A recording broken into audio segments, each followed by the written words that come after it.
જય દ્વારકાધીશ દૈરા ભાઈ તો નીકળી ગયા હોમટાઉન જવા માટે. આ આવી ગયું આપનું નાનું નાજુકડું એવું સોહેલ ગામ. The next day. બીજા દિવસે સવારે ભાઈ તો ઉઠી ગયા બધાયની પહેલા. શાબાશ બેટા.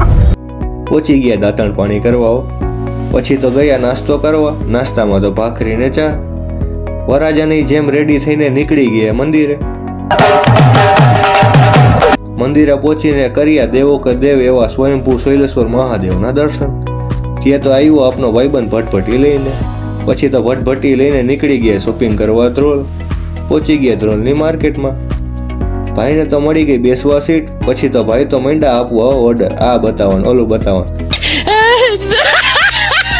પોસ્ટર અને રિયાલિટીમાં આટલો જ ફરક હોય મારા વાલા. અચ્છા. પછી તો ખાધી ધ્રોલની ફેમસ એવી ભેળ. પછી તો પહોંચી ગયા મિત્રની દુકાન એવી મહાકાળી જનરલ સ્ટોરે. ત્યાં તો મળે છે અવનવી એવી પતંગ, ફિરકી, એર બલૂન, માસ્ક. તેથી ભાઈએ પણ લઈ લીધું એક પતંગિયું. ઘરે જેવા નીકળ્યા કે આગળ જઈને જોયું તો રસ્તાનું તો હતું કામ ચાલુ. રસ્તાને તો કરી દીધો તો બ્લોકથી બ્લોક. જ્યારે બધાય રસ્તા બંધ થઈ જાય ને ત્યારે એક રસ્તો તો ખુલ્લો જોઈએ એવું વિચારીને રસ્તાને કરી નાખ્યો ખુલ્લો. क्या बात है सर, क्या बात है सर, क्या बात, ये बात है, अरे सर क्या बात. વળી પાછો બંધ કરી દીધો.